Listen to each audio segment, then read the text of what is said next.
People who work at 5-star hotels. What type of shit goes on that management doesn't want people to know? We don't want you to know that the people who stayed in the room before you were fucking nasty. Housekeeping gets the brunt of it. I've seen them carry out bags of used sex toys, peel used condoms off of every surface, and scrub shit, actual human, presumably, shit, off places there's no reason for human shit to be. The worst, though, was the couple that wanted a home birth but not, at home. Because gross. We had to deal with that hazmat situation. Fucked them as hard as we could with penalties and fees, though. A lot of lonely people going on vacation to end their life. Happens a lot but is never mentioned on the news. Lots of prostitution and all the drama, legal trouble that goes along with it. Corporate functions like conventions, parties, etc. where there's an open bar almost always leads to something fucked up happening. One hotel I worked at hosted a Christmas party for an investment firm and 2 guys started jockeying for the affections of a female coworker. They all wound up on an elevator together and the guys started fighting. The elevator went into safety lockdown. We had to call the PD and the FD. One guy went in a squad car. One guy went in an ambulance.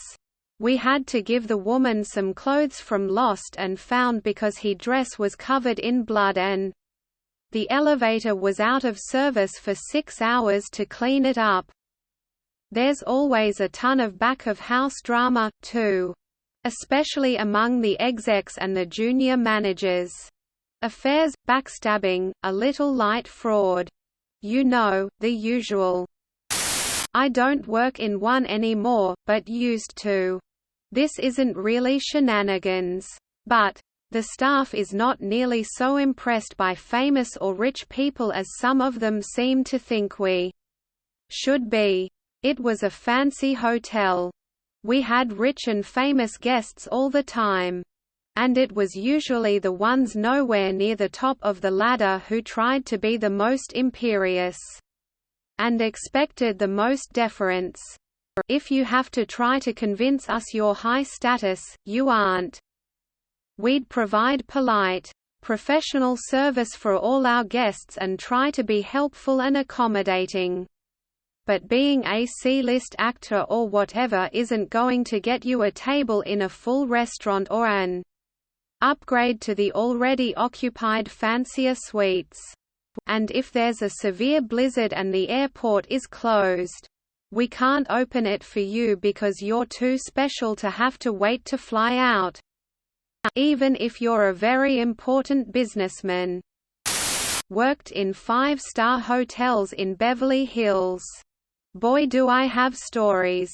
Sheikh picks up a hooker in the bar. Takes her to his room. She roofies him and steals tens of thousands of dollars of cash. Watches and valuables.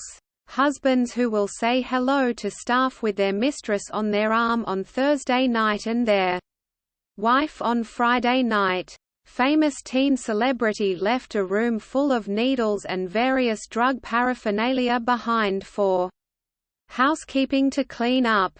Middle Eastern royalty ships in multiple Ferraris and Lamborghinis to the hotel from their home country to drive for the week. Caught drag racing later that night by the cops in the neighborhoods of Beverly Hills. Largest checkout bill I've ever seen was roughly $2 million for guest who rented out an entire floor of suites for 3 weeks. Promptly paid via wire transfer. Had to procure $100,000 cash for a guest whose wife wanted to shop on Rodeo Drive the next morning. The local bank doesn't even have that much. Had to get an armored car from the Central LA Bank branch to deliver. The list goes on.